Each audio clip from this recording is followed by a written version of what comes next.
The escape pod drifted through the asteroid field like a dying ember, its hull scarred by micrometeorite impacts and radiation burns. Inside, Kirath pressed her six-fingered hands against the viewport, watching the Zephyrian fleet shrink to pinpricks of light in the distance. They had left her here to die, as was tradition for those deemed genetically unworthy. The tribunal's words still echoed in her mind. Your reproductive organs are malformed. Your genetic sequence carries 17 critical deficiencies. You cannot bear offspring that would strengthen our species. Therefore you are cast out, as decreed by the sacred codex of genetic purity. Kirath's crystalline blue skin had lost its natural luminescence, dulling to the color of winter ice. At 23 cycles old, she should have been in the prime of her reproductive years, but the medical scanners had revealed the cruel truth. Her secondary reproductive chamber was underdeveloped. Her hormonal glands produced insufficient quantities of bonding enzymes, and worst of all, her genetic markers showed a 97% probability that any offspring would carry the same defects. In Zephyrian society, this was worse than death. It was genetic treason. The pod's life support systems wheezed and clicked around her, struggling to maintain atmosphere in the damaged vessel. She had perhaps 3 days of air remaining. Maybe 4 if she entered a hibernation trance. But what was the point? Even if she somehow survived, where could she go? No Zephyrian colony would accept her. The Empire's reach extended across 47 star systems, and her genetic code was now flagged in every database as unworthy, terminate on sight. She thought of her clutch sister Virath, who had successfully bonded with a high-ranking military officer and had already produced 2 perfect offspring. Virath had wept when the verdict was announced, but she hadn't spoken against the tribunal. No one had. Not even their parents. To associate with the genetically unworthy was to risk contamination of one's own family line. The pod's emergency beacon had been disabled before her exile, ensuring that no Zephyrian vessel would accidentally discover and be forced to execute her. The Empire preferred that the unworthy simply disappear into the void. Clean, efficient, final. Kiratha closed her eyes and tried to remember what it felt like to hope. As a youngling, she had dreamed of the bonding ceremony, of the warm weight of eggs in her reproductive pouch, of teaching small ones to navigate by starlight and hunt in the deep currents of their homeworld's oceans. Those dreams felt like they belonged to someone else now. The pod's proximity alarm chimed softly. Kiratha opened her eyes to see a massive shape emerging from the asteroid field ahead. For a moment, her heart leaped with desperate hope before crashing back to reality. The vessel was unlike any Zephyrian ship she had ever seen. Its hull was an ugly grey-brown metal, scarred and patched, with strange angular extensions jutting out at seemingly random intervals. Alien. Unknown. Her hand moved instinctively to the ceremonial blade at her side. Better to die with honor than be captured by slavers or worse. But as the ship drew closer, she could make out markings on its hull. Medical symbols, and beneath them, text in a language she didn't recognize, though the Universal Medical Cross was unmistakable. The comm system crackled to life, startling her. Unidentified vessel, this is the medical research ship Hippocrates of the Human Interstellar Medical Corps. We're detecting life signs aboard your pod. Are you in distress? Human. She had heard of them, of course. The newcomer species that had burst onto the galactic stage just 50 years ago with their crude but surprisingly effective technology. They were known for being unpredictable, emotional. Some said dangerous, others said foolishly altruistic. The Zephyrian Empire had minimal contact with them, considering humans too chaotic and short-lived to be useful allies. Kirath's finger hovered over the con controls. What did she have to lose? This is Kirath. My pod is damaged. Life support failing.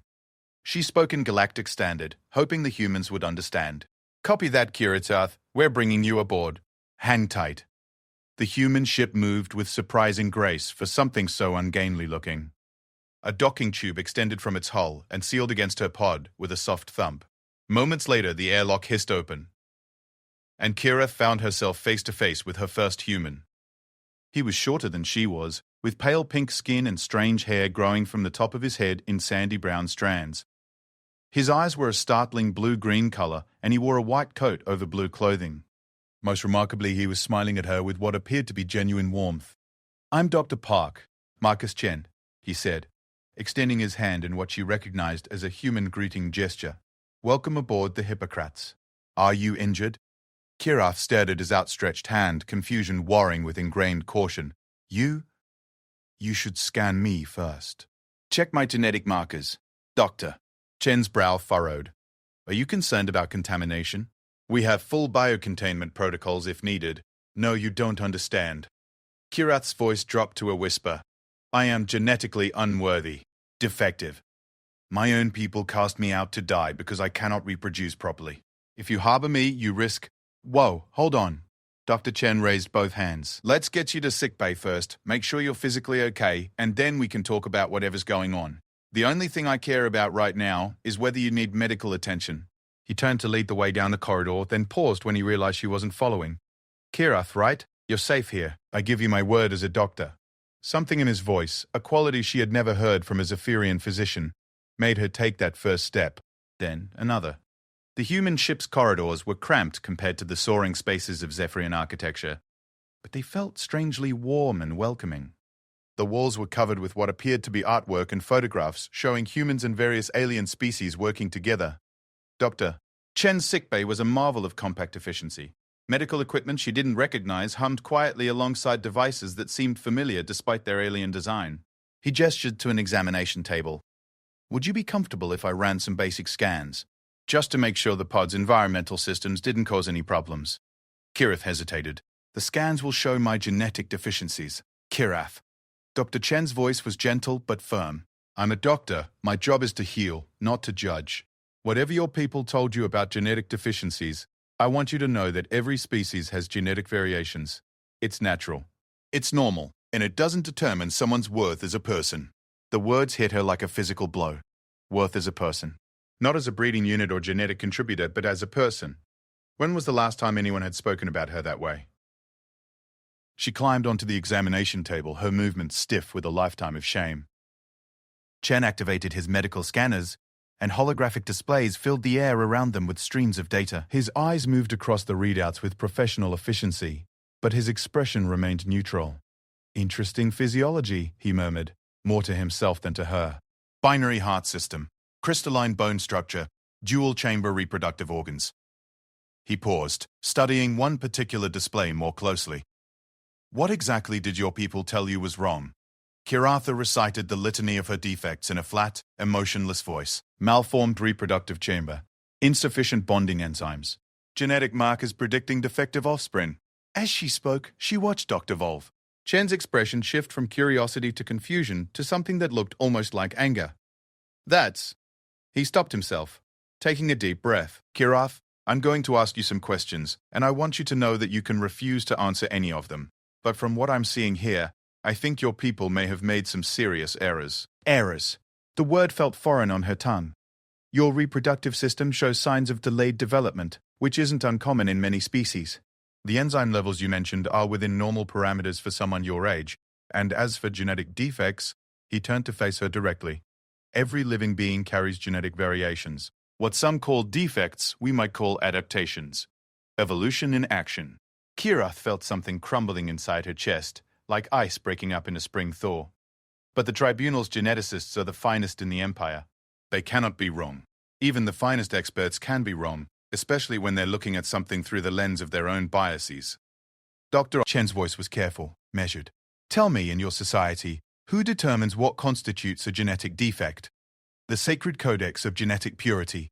It was written by our ancestors to ensure the strength and survival of our species. And when was this codex written? Over 1,000 years ago. Dr. Chen nodded slowly. Medical science advances rapidly. What was considered untreatable or defective 1,000 years ago might be perfectly manageable today. More importantly, genetic diversity is actually crucial for species survival. Populations that become too focused on purity often become vulnerable to diseases and environmental changes. The words were like oxygen to someone who had been drowning. Kirath found herself leaning forward, desperate for more. You truly believe this? I know it. It's not belief, it's scientific fact. He paused. Kiratha, would you allow me to run some more detailed scans? I'd like to get a complete picture of your reproductive system. She nodded, not trusting her voice. As the advanced human medical equipment hummed to life around her, creating detailed three-dimensional models of her internal structure, Dr. Chen made soft sounds of interest. Fascinating. Your secondary reproductive chamber isn't malformed at all. It's actually showing signs of recent growth activity. And these enzyme levels, they're fluctuating in a pattern that suggests natural developmental cycles. He looked up from his displays. Kirathi, how long ago were you examined by your people's doctors? 6 months ago. It was my final genetic assessment before assignment to the breeding pools. 6 months. Chen shook his head. In human physiology, 6 months can represent significant developmental changes, especially in reproductive systems. I suspect the same might be true for Zephyrians. The door to sickbay slid open, and another human entered. This one was female, with dark skin and hair pulled back in a tight bun. She wore the same white coat as Dr. Chen. Marcus, we just received a priority transmission from the Galactic Medical Council. There's been an outbreak of Xalanti fever on Kepler Station, and they're requesting our immediate assistance. She paused, noticing Kirath. Oh, I'm sorry. I didn't realize you had a patient. Dr. Sirakim, meet Kiroth. We pulled her out of a damaged escape pod. Dr. Chen's voice took on a professional tone, but Kirath caught the meaningful look that passed between the two humans. Dr. Kim's expression softened as she looked at Kiratath. Are you all right? Do you need anything? Food, water, a place to rest? The kindness in her voice was almost overwhelming. Kirath had expected suspicion, fear, perhaps disgust at her genetic unworthiness. Instead, she found genuine concern and care. I don't know what I need, she admitted. That's okay. Dr. Hulk, Kim said. You've been through something traumatic. It's normal to feel confused. She turned to Dr. Chen. How long until we need to depart for Kepler Station? The Council gave us 48 hours to conclude our current research and respond to the outbreak. Chen looked at Kiratha thoughtfully, which gives us some time to figure things out. Figure things out? Kiratha's voice was small. Well, first we need to make sure you're healthy and safe. Then we need to decide where you'd like to go from here. Dr. Chen's tone was matter-of-fact, as if rescuing exiled aliens was an everyday occurrence. I have nowhere to go. My people will kill me if they find me. I am unworthy. No. Doctor. Kim's voice was sharp, startling Kirath. I'm sorry, but no. No person is unworthy. No one deserves to be cast out to die because of their biology. Dr. Chen nodded agreement. Kiratu, you have options. You could request asylum with the Galactic Council. You could apply for refugee status with the Human Colonial Authority. Or... He hesitated. Or what? Well, we're a medical research vessel. Our mission is to study reproductive biology and fertility treatments across different species. If you were willing, your case could provide valuable insights that might help others in similar situations. Karathi felt a spark of something she had almost forgotten existed, purpose.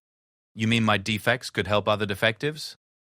I mean your unique biology could help us understand reproductive development better, which could lead to treatments for individuals across multiple species who have been told they can't have children. Dr. Chen's eyes held an intensity she found compelling, but only if you want to. No pressure, no obligations. For the first time in months, Kirith felt a glimmer of hope, not just for survival, but for something more, something meaningful. I would like to help, she said quietly. Dr. Grushamer said. Kim smiled. Then welcome to the crew of the Hippocrates, Kirath. Let's go find you some quarters and get you something to eat. You've got a lot of healing to do, and we've got a lot of work ahead of us. As they led her through the corridors of the human ship, past smiling faces and friendly greetings from the diverse crew, Kirith began to understand that she had stumbled into something extraordinary. These humans didn't see her genetic markers or reproductive capacity. They saw her as a person worthy of care, respect, and hope. For the first time since the tribunal's verdict, she began to believe that maybe, just maybe, her story wasn't over. Maybe it was just beginning. 3 weeks aboard the Hippocrates had transformed Kirateth in ways she never thought possible. The cramped quarters that had initially felt claustrophobic now felt cozy and safe. The constant hum of the ship's engines had become a comforting lullaby. Most remarkably, she had begun to remember what it felt like to laugh. The human crew had accepted her with a casualness that still amazed her. Chief Engineer Olsen, a massive man with intricate tattoos covering his arms, had taught her to play a card game called poker. Communications Officer Lieutenant Park shared her love of stellar cartography and spent hours showing Kirith star charts from unexplored sectors. Even Captain Rodriguez, a stern woman who ran a tight ship, had made time to personally ensure Kirith felt welcome and safe. But it was her daily sessions with Dr. Kerr, Chen, that had begun to heal wounds she hadn't even realized were still bleeding. The results from yesterday's hormone level analysis are in, Dr. Chen said, pulling up holographic displays in the main laboratory. I think you're going to find them interesting. Kirath had grown accustomed to these sessions, though they still made her nervous. Each scan, each test, each analysis felt like it might reveal some new confirmation of her unworthiness. But Dr. Chen's approach was different from any Zephyrian doctor she had ever encountered. He explained every procedure, asked for her consent, and most importantly, he shared his findings with her as a collaborator rather than a specimen. Your enzyme production has increased by 43% since you've been aboard, he continued, highlighting specific data points on the display. Your secondary reproductive chamber is showing continued development, and most significantly, your genetic expression patterns have shifted. Shifted how? Kirath leaned forward, studying the swirling patterns of genetic data. Well, this is where it gets fascinating. In many species, environmental factors can influence gene expression. Stress, nutrition, social connections, psychological state. All of these can actually turn certain genes on or off. Dr. Chen manipulated the display to show a comparison between her genetic scan from 3 weeks ago and the current results. Look at this cluster here. When you first arrived, these genes were essentially dormant. Now they're showing significant activity. What do they control? Reproductive hormone regulation and cellular development in reproductive tissues. Dr. Chen's voice carried a note of excitement that was becoming familiar. Kirath, I think your people's assessment of you was based on a temporary state, not a permanent condition. The words hit her like a physical shock. Temporary? Think about it. You were living in a highly stressful environment, constantly being told you were defective, preparing for an examination that would determine your entire future. That kind of psychological pressure can absolutely suppress biological functions. Dr. Kim entered the lab carrying a steaming cup of what the humans called coffee and a warm mug of the herbal tea they had specially prepared for Kirath's physiology. How are today's results looking? See for yourself. Dr. Chen gestured to the displays. Her development is accelerating. Dr. Kim studied the data, her eyebrows rising. This is remarkable. It's like watching a flower bloom in fast forward. She turned to Kirath. How are you feeling? Any physical changes? Kirath considered the question carefully.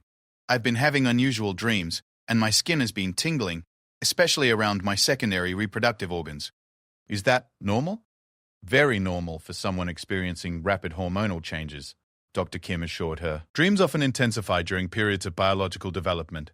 The tingling suggests increased nerve activity and blood flow to reproductive tissues. But what does it mean? Kirath's voice carried a hope she was afraid to acknowledge. Dr. Chen and Dr. Kim exchanged a look.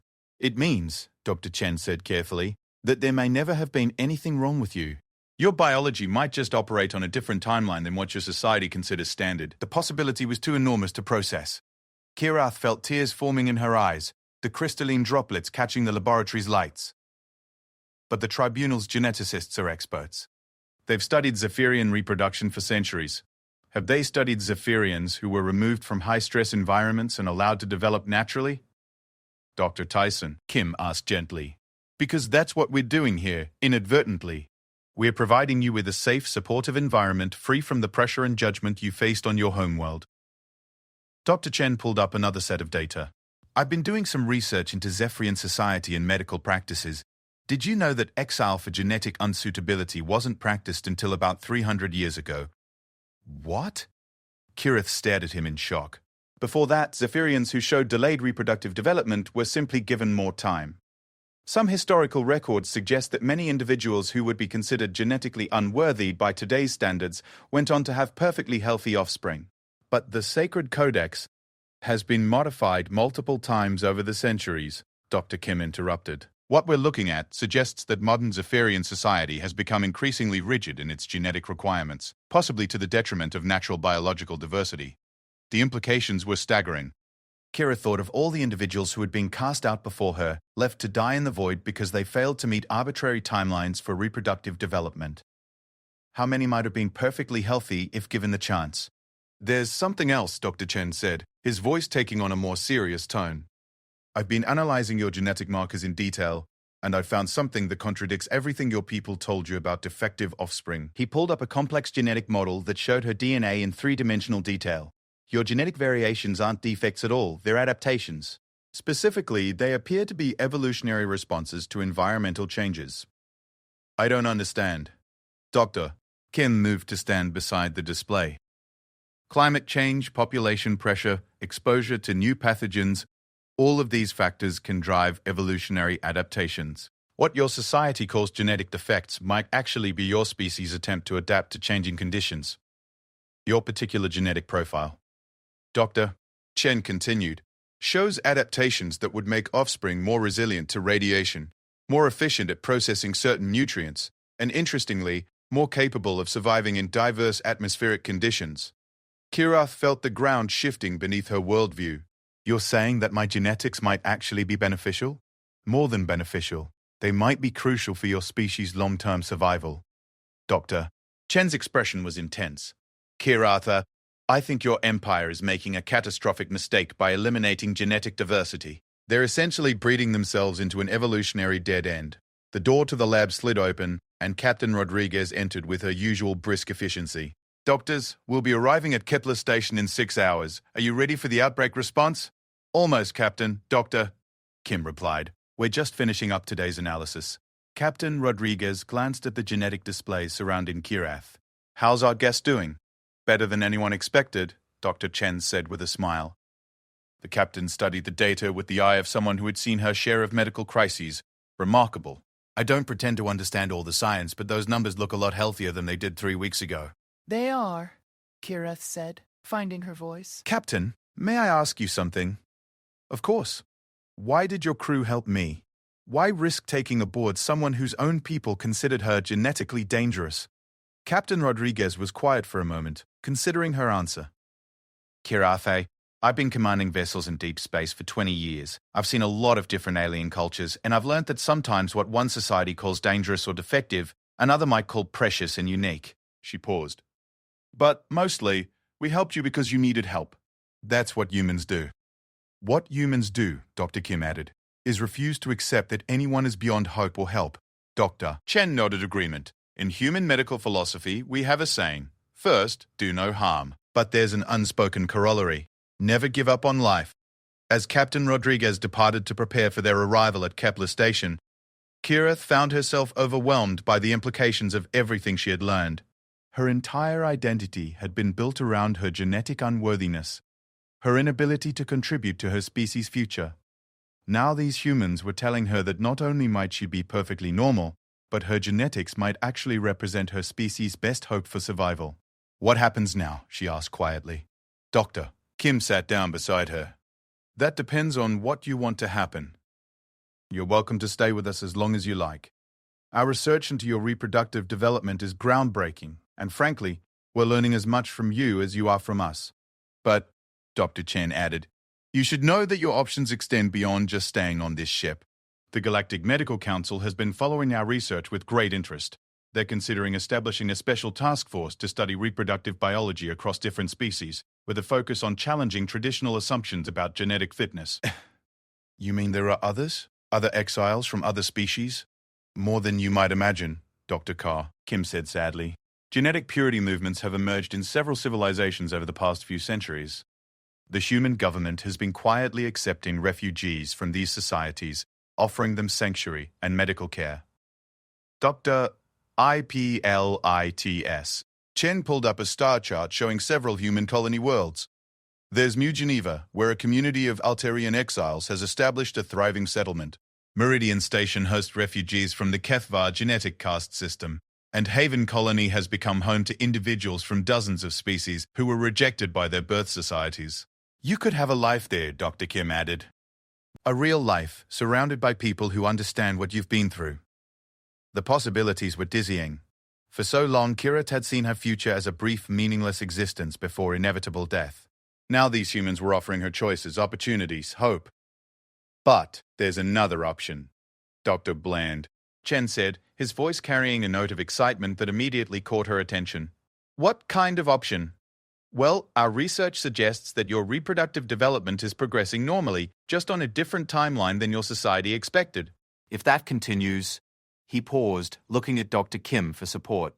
Marcus, we should be careful not to make promises we can't keep, she warned. I'm not making promises. I'm stating possibilities based on solid medical evidence. He turned back to Kirath. If your development continues at its current rate, and if our understanding of your physiology proves correct, there's a very real possibility that you could carry and deliver healthy offspring. The words hit Kirath like a lightning strike. Offspring. Children. The thing she had been told was impossible, the dream that had been ripped away from her, might actually be achievable. But how? I'm in exile. I have no mate, no bond partner. Kim smiled. Kirath, reproductive technology has advanced considerably.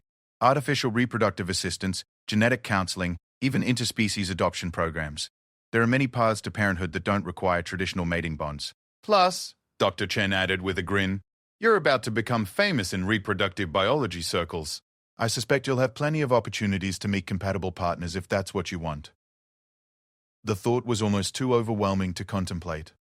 Kirath closed her eyes, trying to imagine a future where she wasn't defined by her supposed deficiencies, where she might actually become the mother she had always dreamed of being. The choice is yours, Doctor. Kim said gently, you have time to decide. You don't have to commit to anything right now. Actually, Dr. Chen said, speaking of choices, we're about to arrive at Kepler Station. Would you like to observe our outbreak response operations? It might give you a better sense of what our work involves. Kirath opened her eyes, looking at these humans who had given her back her life, her hope, her future. Yes, she said firmly. I want to learn. I want to help. I want to understand how to give others what you've given me. What we've given you? Dr. Kim looked puzzled. Hope, Kirath replied. You've taught me that hope is the most powerful medicine in the universe. As the Hippocrates prepared to dock with Kepler Station, Kirath stood at the observation port, watching the massive space station grow larger against the starfield. 3 weeks ago, she had been drifting toward death, convinced she was a genetic failure unworthy of life. Now she was part of a mission to save lives. Her own reproductive system was developing normally, and she had begun to envision a future filled with possibilities she had never dared imagine. The humans called it a rescue, but Kirath knew better. This wasn't just a rescue, it was a resurrection. And she was determined to ensure that other exiles, other outcasts, other supposedly unworthy individuals would have the same chance at redemption that she had been given. Kepler Station resembled a massive metallic flower blooming in space, its 6 primary arms extending from a central hub like petals reaching toward the stars. Each arm housed different species, different cultures, different approaches to medicine and life. It was exactly the kind of diverse, chaotic environment that the Zephyrian Empire would have found distasteful, and Kirath loved it immediately. The outbreak had started in the Altarian sector, but by the time the Hippocrates arrived, Zelanti fever had spread to 3 other arms of the station. The disease was particularly devastating because it affected reproductive systems, causing sterility in most humanoid species and death in others.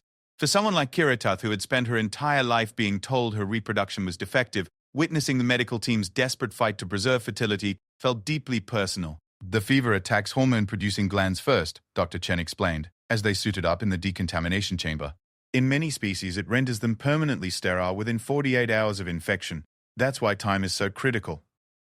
Dr. Petrius A.R. Kim checked Kirath's biosuit seals one final time. You don't have to come with us. This is dangerous work, and we don't know how the fever might affect Zephyrian physiology. I want to help, Kirath insisted. You've spent weeks studying my reproductive biology. Maybe that knowledge can help these people. The first patient they encountered was a young Altarian female named Cinna who couldn't have been more than 15 by human standards. Her blue-gray skin had taken on the telltale golden flush of Zelanti fever, and her breathing was labored. Worse, the medical scanners showed that the disease had already begun attacking her reproductive organs. How long has she been symptomatic? Dr. Chen asked the station medical officer, a harried-looking human named Dr. Patel. 36 hours. We've tried the standard antivirals, but they're not effective against this strain. Doctor, Patel's voice carried the exhaustion of someone who had been fighting a losing battle. She's one of 47 cases in the past 2 days, and we're losing them faster than we can treat them. Doctor. Kim began setting up the advanced treatment equipment they had brought from the Hippocrates, while Dr. Chen studied Senna's biological readings. Kirath watched, trying to understand the complex interplay of symptoms and treatments. The fever is attacking the same enzyme-producing glands that were supposedly defective in me, she observed quietly. Dr. Chen looked up sharply. Say that again? The damage patterns. They're similar to what your scans showed as abnormal in my reproductive system when I first arrived. Kirath moved closer to the displays, her crystalline skin beginning to glow with the faint luminescence that appeared when she was thinking intensely. But you said my enzyme levels were actually normal, just suppressed by stress. My God, Dr. Senpai. Kim breathed, understanding immediately. If the fever suppresses enzyme production rather than destroying the organs, then the sterility might not be permanent. Dr. Chen finished. Kirath, you're brilliant. We've been treating the symptoms instead of addressing the underlying cause. Dr. Patel looked confused. I don't follow. Zelanti fever doesn't destroy reproductive organs, Dr. Chen explained, his voice gaining excitement as the pieces fell into place. It creates a stress response that suppresses their function, just like what happened to Kirat on her homeworld. So if we can alleviate the biological stress response, Dr. Kim was already pulling up new treatment protocols on her tablet. We might be able to restore fertility even in patients who've been symptomatic for days, Dr. Chen concluded. For the next 6 hours, Kirath found herself at the center of a medical revolution. Her unique experience as someone whose reproductive function had been suppressed and then restored became the key to understanding how Zelanti fever really worked. More importantly, her insights led to a treatment approach that focused on hormonal support and stress reduction rather than aggressive antiviral therapy. Senna was their first success. Within 4 hours of beginning the modified treatment, her enzyme levels began rising. Her skin returned to its normal blue-gray hue, and most remarkably, her reproductive organs showed signs of renewed activity. I don't understand, Senna whispered to Kirath as she helped monitor the young Altarian's recovery. The doctors said the fever would make me sterile forever. Sometimes doctors are wrong, Kirath replied gently, thinking of her own experience with medical pronouncements. Sometimes what looks like permanent damage is just temporary suppression. Word of their breakthrough spread quickly through the station's medical community. Within 12 hours, they were treating patients from 6 different species, each requiring slightly different approaches, but all responding to the fundamental insight that Kirath had provided. Martinez, the station's chief medical officer, found them in the improvised treatment center they had established in one of the cargo bays. I've never seen anything like this, he admitted, reviewing the patient files. 86% recovery rate for fertility function, and we haven't lost a single patient in the past 18 hours. It's all thanks to Kirath, Dr. Pagent, Kim said, exhaustion evident in her voice despite her satisfaction with their results. Actually, Dr. Chen added, it's thanks to human medical philosophy meeting Zephyrian biological insights. This is what happens when different species work together instead of in isolation. Dr. Martinez studied Kiratha with obvious curiosity. Your medical records show you as a refugee from the Zephyrian Empire. Genetic exile, if I'm reading this correctly. Kirath nodded, still not entirely comfortable with discussing her past. Well, I hope your people realize what they lost when they cast you out. Your contribution here today will save thousands of lives across dozens of species. The words hit Kirath harder than she expected. For her entire life she had been told she was useless, that her genetics represented a dead end for her species. Now an alien doctor was telling her that her unique perspective had led to medical breakthroughs that would help beings across the galaxy. There's something else. Dr. Martinez continued. The Galactic Medical Council has been monitoring our progress here. They want to offer you a position. A position? As a consultant for reproductive biology research, your insights into stress-related fertility suppression could revolutionize how we approach reproductive medicine across multiple species. He paused. The position comes with full citizenship rights in the Galactic Federation and protection from any attempts at extradition. Kirath felt her legs go weak. Citizenship? But I'm genetically unworthy. I'm an exile. Dr. Chen moved to stand beside her, his hand resting gently on her shoulder in a gesture of support. Kirath, you've just helped develop a treatment that will prevent sterility in thousands of beings. If that's not worthy, I don't know what is. Plus, Dr. Rita, Kim added with a grin, your latest reproductive development scans are off the charts. At this rate, you'll be ready for parenthood within the next few months if that's what you choose. The possibility still felt surreal. Kirath thought of her clutch sister Veroth, so proud of her 2 perfect offspring produced according to Zephyrian genetic standards. What would she think if she knew that her defective sister was now being offered galactic citizenship for her contributions to reproductive medicine? I need to think about it, Kirath said finally. Of course, Dr. Martinez replied. Take all the time you need. The offer will remain open. As the crisis at Kepler Station wound down and the Hippocrates prepared to depart, Kira found herself walking through the station's observation deck, looking out at the stars that had once seemed like distant, unreachable lights. Now they represented possibilities, destination, futures she had never imagined. Dr. Chen found her there, carrying 2 cups of the herbal tea that had become their evening ritual. "Penny for your thoughts," he said, settling beside her on the observation bench. "Penny?" "Human expression. It means I'm curious what you're thinking about." Kirath accepted the tea gratefully, inhaling the soothing aroma. "I'm thinking about worth," she said finally. "My entire species believes worth is determined by genetic perfection and reproductive capacity. But these past few weeks have shown me a completely different way of measuring value." "How do you measure it now?" "By what we give to others. By how we help. By how we refuse to let suffering continue when we have the power to stop it." She turned to look at him directly. "You saved me, but not because my genetics were valuable. You saved me because I was a person in need." Dr. Chen smiled. "That's the most human thing I've ever heard a non-human say." "Maybe that's the point," Kiratha replied. "Maybe humanity's greatest strength isn't your technology or your medicine. Maybe it's your refusal to accept that anyone is beyond help." "You know," Dr. Chen said thoughtfully, "there's something I haven't told you about our research findings." "What? Your genetic variations? The ones your people call defects?" "We've run extensive models, and they're not just adaptive traits. They're specifically adapted for interspecies compatibility." Kirath nearly dropped her tea. "What does that mean?" "It means your genetics show modifications that would allow for successful reproduction with multiple species, not just Zephyrians. It's like your body is evolutionarily prepared for a galactic community rather than a single-species empire." The implications were staggering.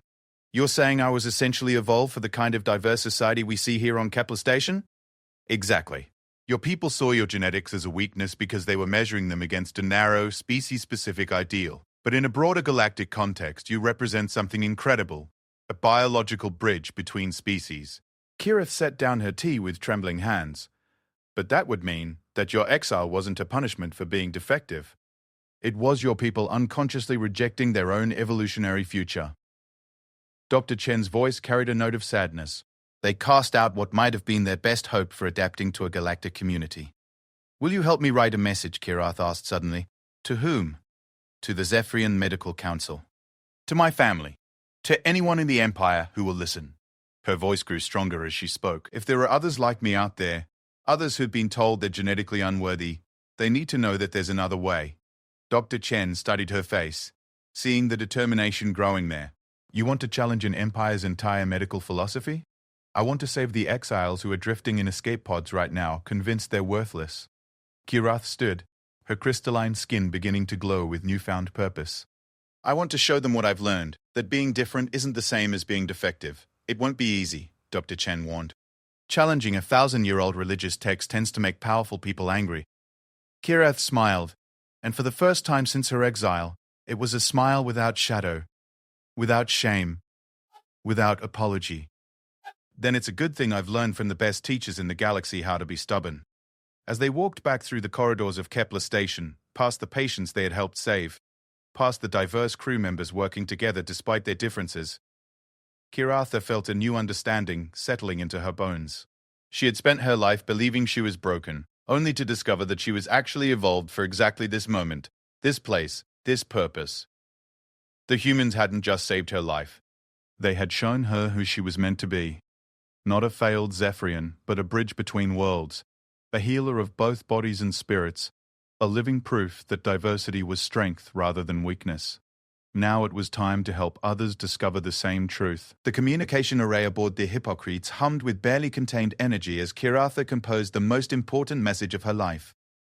For 3 days she had written and rewritten her words, knowing that they would likely be the first and last communication the Zephyrian Empire would accept from her. Every word had to count. "Are you sure about this?" "Doctor," Kim asked, settling into the chair beside her in the communications bay. "Once we broadcast this message, there's no taking it back. Your people will know exactly where you are and what you're doing." "I'm sure," Kirath replied, though her hands trembled slightly as she made final adjustments to the transmission parameters. "If there's even one exile out there who can be saved by this information, it's worth the risk." Dr. Chen entered the bay carrying a datapad thick with medical files. I've compiled all our research findings into a comprehensive medical brief. Genetic analysis, hormone development patterns, fertility restoration protocols. Everything we've learned about your reproductive biology over the past 2 months. 2 months, Kirath mused. Has it really been that long?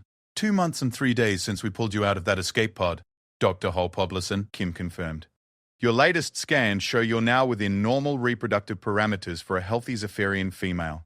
Your enzyme levels are optimal, your secondary reproductive chamber has fully developed, and your genetic expression patterns indicate you could successfully carry offspring.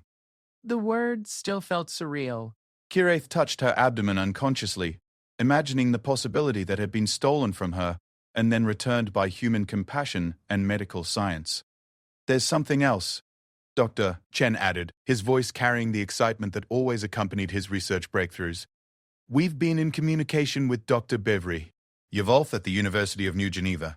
She's a Zephyrian reproductive specialist who was exiled 12 years ago for challenging the sacred codex. Kirath's head snapped up. There are other Zephyrian medical exiles? More than you might expect. Dr. Yavolth has been studying reproductive development in the exile community, and her findings support everything we've discovered about you. Delayed development, stress-induced suppression, genetic diversity being mistakenly classified as defects. It's a pattern that affects approximately 8% of the Zephyrian population. 8%? The number was staggering. That means thousands of individuals have been needlessly cast out over the past 3 centuries.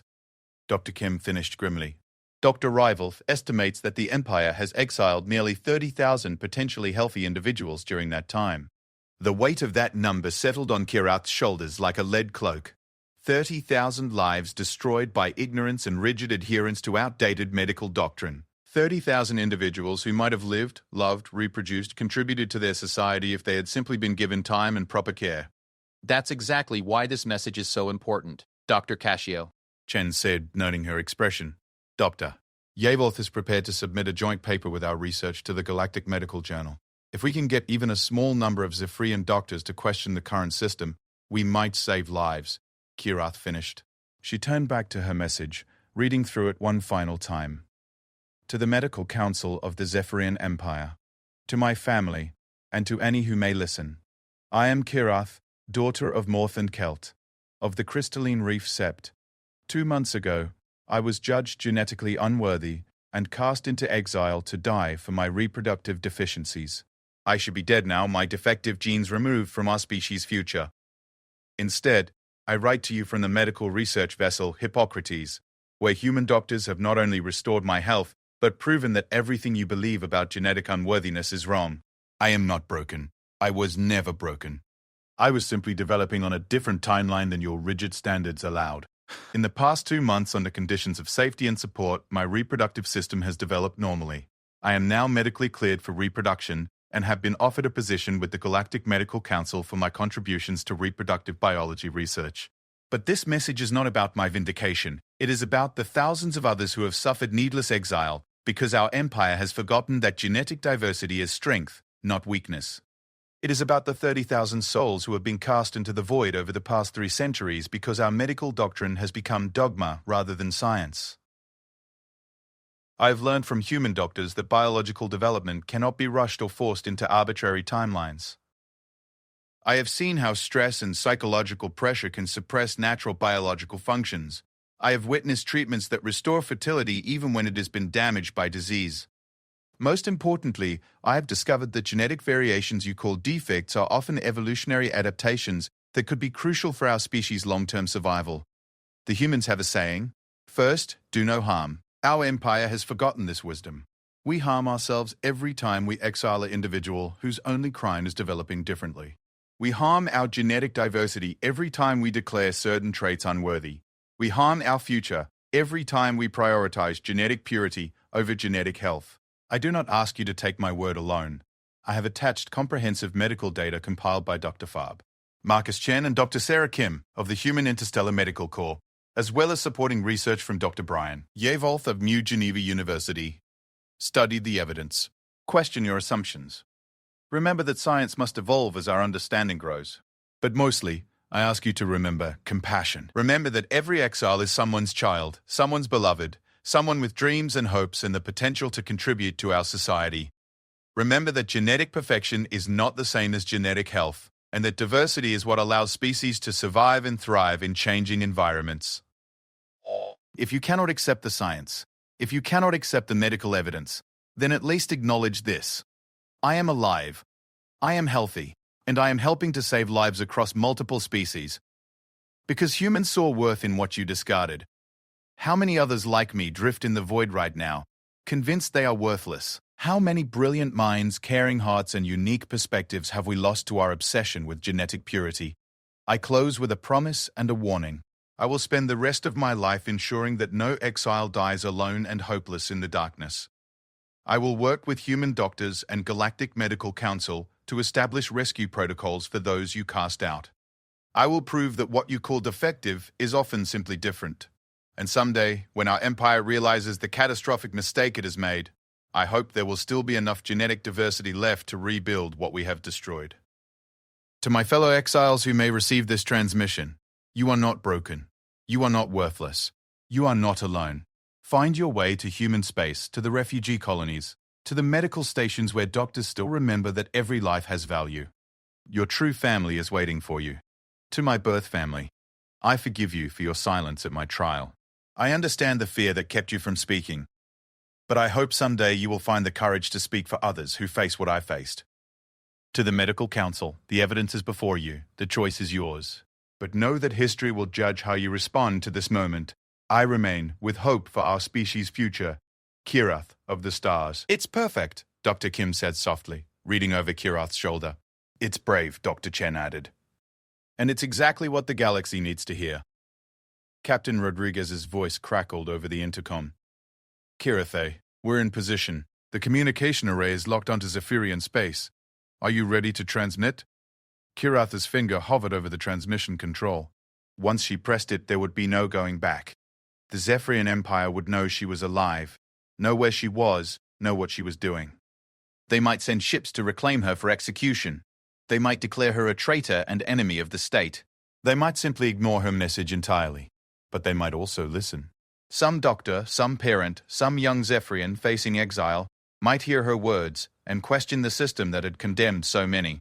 Broadcasting now, she said, pressing the control. The array hummed as it focused terawatts of energy into a tight beam transmission toward the heart of the Zephyrian Empire. The message would take 3 days to reach its destination, and if they were lucky, any response would take at least a week to arrive. Now we wait, Dr. Chen said. No, Kirath replied firmly. Now we prepare. Whether they respond positively or negatively, there are going to be exiles who need help. We need to be ready to save them. Dr. Kim smiled. What did you have in mind? I want to establish a network. Rescue ships positioned along the exile routes. Safe houses on neutral stations. Medical teams trained in reproductive biology for multiple species. Kirath's voice grew stronger as she outlined her vision. I want to create a system that catches every exile before they drift too far into the void to be saved. That's ambitious, Captain Rodriguez said, having entered the communications bay during the transmission. It would require significant resources, political coordination, cooperation between multiple species. Then we'd better start building those relationships, Kirath replied. Dr. Chen, how many other medical ships are operating in this sector? Dozens. The Human Medical Corps, the Altarian Healing Fleet, independent research vessels from 6 different species. Contact them all. Share our research. Explain what we've learned about stress-induced reproductive suppression and genetic diversity. If even half of them agree to help, we could save hundreds of lives. Dr. Kim finished, understanding dawning in her expression. And prove to the galaxy that cooperation between species produces better outcomes than isolation and genetic purity, Captain Rodriguez added approvingly. Over the next 72 hours, Kirath threw herself into building what would become known as the Exile Recovery Network. She coordinated with Dr. Petit, Yvolton New Geneva, to identify likely exile routes. She worked with Captain Rodriguez to establish supply caches and safe harbors. She collaborated with Dr. Chen and Dr. Kim to develop rapid treatment protocols for exile-related trauma and medical complications. Most importantly, she began reaching out to other exile communities, discovering that her experience was not unique. The Kefvar had their caste-based genetic restrictions. The Vorthan Empire practiced selective breeding that eliminated inferior bloodlines. Even some human colonies had experimented with genetic purity programs before abandoning them as counterproductive. It's like a disease, she explained to the assembled representatives during a secure conference call. This obsession with genetic perfection spreads from society to society, convincing each species that diversity is weakness rather than strength. Dr. Rain Tavara, a Vulcan-like being whose own people practiced genetic modification to eliminate emotional traits they considered undesirable, nodded agreement. My research into diverse populations consistently shows that genetic variety improves species resilience and adaptability. The question is how we counter centuries of entrenched medical dogma, added Dr. Cha Yvalta from New Geneva. It's not enough to provide safe harbor for exiles. We need to change the fundamental assumptions that create exiles in the first place. That's where the research comes in, Dr. Reason. Chen interjected. Every exile we save, every successful treatment we document, every restoration of supposed impossible fertility becomes evidence against the purity doctrines. We're building a case, Kireth realized, not just for individual exiles, but for the value of genetic diversity itself. The response to her message came on the fourth day, much sooner than expected. It wasn't from the medical council or her family, but from an unexpected source, her clutch sister Virath. The message was brief and encrypted, with their childhood cipher. Alive. Watching. Proud. Others listening. Be careful. V. Kirith stared at the message for a long time, tears crystallizing on her cheeks. Virath was alive, was proud of her, and most importantly, others were listening to her message. It might not be the official response she had hoped for, but it was a beginning. Good news? Dr. Kim asked, finding her in the communications bay. The best news, Kyrath replied. My message is being heard. Now we just have to make sure we're ready for whatever comes next. As the Hippocrates continued its journey through space, its mission had evolved far beyond medical research. They were now the flagship of a growing movement, a living demonstration that cooperation and compassion could overcome prejudice and ignorance. Kirith stood at the observation port, watching the stars that no longer seemed distant and cold. Somewhere out there, other exiles were drifting in the darkness, convinced they were worthless and alone. But now they had hope, they had help, and they had proof that their lives had value. The revolution had begun, and it would be fought not with weapons, but with medicine, compassion, and the radical human idea that every life deserved a chance. 6 months after her message had shaken the foundations of the Zephyrian Empire, Kireth stood in the medical bay of the newly commissioned vessel New Hope, watching as Dr. Chen prepared for the most important procedure of her life. The ship itself was a marvel of interspecies cooperation, funded by the Human Colonial Authority, but designed with input from refugee communities across 12 different species. It was the flagship of the Exile Recovery Network, and today it would witness something unprecedented in galactic history. Are you ready? Dr. Kim asked, her voice gentle with understanding of the moment's significance. Kirath nodded, one hand resting protectively on her abdomen where new life was growing. I've never been more ready for anything in my life. The pregnancy had been unexpected but not unwelcome. During a research mission to the Altarian refugee colony on Meridian Station, she had met Dr. Thane Velasco, a human xenobiologist studying interspecies reproductive compatibility. Their relationship had developed slowly, built on shared dedication to helping exiles and a deep mutual respect that had gradually blossomed into love. When Kirath discovered she was pregnant, the medical implications had been staggering. Not only was this the first recorded case of successful Zephyrian human reproduction, but the genetic analysis showed that their child would inherit the best adaptive traits from both species. The irony was not lost on anyone. The woman declared genetically unfit by her own people was now carrying what might be the most genetically diverse and resilient offspring in galactic history. The baby's vital signs are perfect, Dr. Rem Chen reported, monitoring the advanced medical scanners surrounding Kirath. Heart rate steady, neural development on track, genetic integration proceeding normally. Integration? Kirath asked, though she had heard the term many times during her prenatal checkups. Your body is adapting to support a hybrid pregnancy in ways we've never seen before, Dr. Kim explained. Your reproductive system is actually modifying itself to optimize nutrition and development for both Zephyrian and human biological requirements. Dr. Yevalta, who had joined the New Hope's medical team specifically for this moment, reviewed the latest genetic scans with obvious excitement. This confirms everything we theorized about your genetic adaptations. Your body was literally evolved for interspecies reproduction. The medical bay's doors opened to admit Captain Sarah Martinez, the former Kepler Station medical officer, who now commanded the New Hope. Behind her came an unexpected visitor, Dr. Veltar, a Zephyrian medical researcher who had arrived 3 days ago under diplomatic immunity. Dr. Veltar had been among the first Zephyrian medical professionals to publicly support Kirath's message, risking his career to call for a review of the Empire's exile policies. His presence here represented a crack in the Empire's united front against her research. "How is our patient?" "Doctor," Veltar asked, his formal tone barely concealing his fascination with the proceedings. "Exceptional, Doctor," Chen replied. "This pregnancy is proceeding more smoothly than most single-species gestations we've observed." Dr. Veltar studied the genetic displays with the intensity of someone whose worldview was being systematically reconstructed. The hormone balance, the cellular development patterns, the adaptive immune responses. This contradicts everything the Sacred Codex teaches about genetic mixing. That's because the Sacred Codex was written by people who never had access to advanced genetic analysis, Kirath said gently. They did their best with the knowledge they had, but science must evolve. Indeed. Doctor, Veltar murmured. Kirath, there is something I must tell you. Your message has created significant debate within the Medical Council. 3 major research institutions have begun reviewing their exile protocols, and 2 have already issued formal apologies to previously exiled individuals. The news hit Kirath like a physical blow. Apologies? They're actually acknowledging their mistakes? More than that. The University of Sacred Light has established a fund to locate and provide medical care to Zephyrian exiles. They have reached out to the Exile Recovery Network requesting cooperation. Dr. Kim and Dr. Chen exchanged amazed looks. That's incredible, Dr. Kim said. We estimated it would take years to achieve that level of institutional change. Your pregnancy has accelerated everything, Dr. Veltar explained. The fact that you are not only healthy but carrying what appears to be a genetically superior hybrid has forced even the most conservative medical authorities to question their assumptions. A soft alarm chimed, and Dr. Chen moved quickly to the monitoring equipment. Kirath, it looks like our little pioneer is ready to meet the world. You're entering active labor.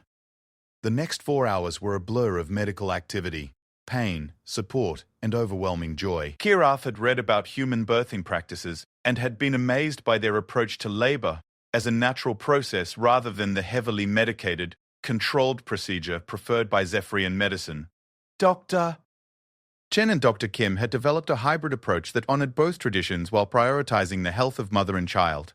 Thane never left her side, his hand clasping hers as he whispered words of encouragement in both English and the smattering of Zephyrian he had learned. Doctor. Yuvalte provided cultural support, singing traditional Zephyrian birthing songs that Kirath remembered from her childhood. Even Dr. Jor, Veltar assisted, his expertise in Zephyrian physiology proving invaluable. When their daughter finally arrived, the medical bay fell silent except for the tiny being's first cries. She was perfect in a way that transcended species boundaries, her skin a beautiful pale blue-green that shifted between her parents' colorations depending on the light, her hair a soft brown with hints of Kirath's natural crystalline strands, her eyes a stunning combination of human expressiveness and Zephyrian depth. She's beautiful, Doctor, Kim whispered, carefully placing the baby in Kirath's arms. What will you name her, Doctor? Yuval asked. Kirath looked down at her daughter, this impossible child who represented hope for so many exiles across the galaxy. Hoped, she said finally. Hope in both our languages. Doctor hoped. Chen ran his medical scans one final time, documenting everything for the comprehensive birth record that would be studied by researchers across the galaxy. Genetically speaking, she's remarkable. Enhanced immune system, accelerated neural development, adaptive physiology that could allow her to thrive in a variety of environments. She's what evolution looks like when it's allowed to work naturally instead of being constrained by artificial purity standards. Thane added, gently stroking his daughter's tiny hand. Veltar stared at the baby with an expression of wonder. This child could survive planetary conditions that would challenge either parent species individually. Her genetics represent not mixing or contamination, but optimization. She's proof, Kirath said softly, that diversity creates strength. The communications panel chimed with an incoming priority message. Captain Martinez checked the display and looked up with surprise. It's from the Zephyrian Medical Council. They're requesting permission to send a formal delegation to document the birth and discuss potential policy changes. The request was unprecedented. For the first time in Empire history, The medical council was acknowledging that they might need to learn from exiles rather than simply condemning them. What do you think? Captain Martinez asked Kirath if. Kirath considered carefully, her daughter sleeping peacefully in her arms. Tell them they're welcome, but with conditions. They must agree to review the cases of all living exiles with a presumption of medical error rather than genetic defect. They must establish protocols for delayed development rather than immediate exile, and they must publicly acknowledge that genetic diversity is beneficial rather than harmful. Those are significant demands, Dr. God, Veltar warned. They're reasonable requests based on solid medical evidence. Doctor, Chen corrected. If the medical council is serious about reforming their practices, they should have no problem accepting those conditions. Doctor, Yarvoth smiled. Besides, they have new evidence to consider. She gestured toward Hopeth. That baby represents the future of reproductive medicine. If they want access to our research, they need to acknowledge its implications. Captain Martinez transmitted their conditions and received a response within minutes. Terms accepted. Delegation will arrive within the week. As word of hope this birth spread through the Exile Recovery Network, congratulations poured in from across the galaxy. Former Zephyrian exiles sent traditional blessing crystals. Human medical teams offered research partnerships. The Altarian Healing Fleet contributed to a scholarship fund in Hopetha's name for medical students studying interspecies biology. But the most meaningful message came from an unexpected source. Therath, now serving as a secret liaison between progressive Zephyrian medical professionals and the exile community. Sister, her message read, you have given birth to more than a child. You have given birth to hope itself. The Empire is changing, slowly but surely. Your daughter will grow up in a galaxy where worth is measured by compassion rather than genetics. Thank you for showing us who we could become. 3 days later, as Kirath sat in the observation lounge feeding Hopeth while watching ships from across the galaxy dock with the New Hope, she reflected on the journey that had brought her to this moment. A year ago, she had been drifting toward death, convinced she was a genetic failure. Now she held in her arms proof that the Empire's entire medical philosophy was flawed. Dr. Chen joined her at the viewport, carrying his usual offering of tea and reports. The Zephyrian delegation has arrived, he said. 3 medical council members, 2 geneticists, and interestingly, 1 representative from the religious authority. They're bringing clergy? Apparently, some religious leaders are arguing that genetic diversity is part of divine plan rather than a deviation from it. Doctor. Chen smiled. Your daughter is inspiring theological debates as well as medical ones. Kirath looked down at Hopeth, who was looking back with alert, intelligent eyes that seemed to hold galaxies of possibility. What do you think, little one? Ready to change the universe? Hopeth made a soft sound that might have been agreement or might have been gas, but Kirath chose to interpret it optimistically. The doors to the observation lounge opened to admit the Zephyrian delegation, led by a tall figure in traditional medical council robes. Kirath recognized him from her trial. Council Chief Morev X, who had personally pronounced her genetically unworthy. He approached slowly, his expression unreadable. When he reached her chair, he stopped and stood in silence for a long moment, looking at the healthy baby in her arms. Kirath, he said finally, his voice carrying none of the cold authority she remembered. I have come to offer the formal apologies of the Medical Council and to request your assistance in reforming our practices. Will you acknowledge that genetic diversity is beneficial? She asked directly. We will acknowledge that our understanding of genetics has been incomplete and that your research represents crucial insights we have overlooked. He paused.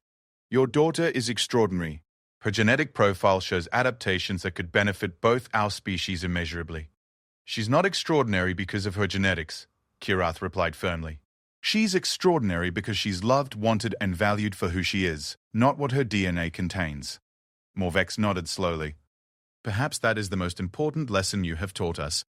As the delegation began their formal review of the medical evidence surrounding Hopeth's birth and Kirath's reproductive development, representatives from other species arrived to witness what many were calling a turning point in galactic civilization. The New Hope had become a symbol of what was possible when compassion overcame prejudice, when cooperation replaced isolation, when hope proved stronger than fear. 6 months later, when Hope took her first steps in the ship's nursery, she was walking into a galaxy transformed.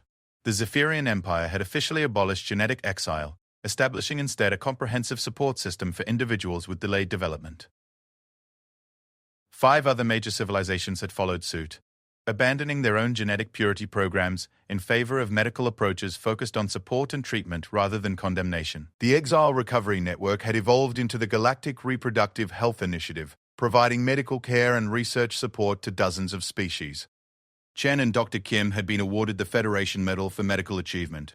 Dr. Yuvalth had returned to the Zephyrian Empire as head of a new department of genetic diversity studies. But for Kirat, the greatest achievement was simpler and more profound.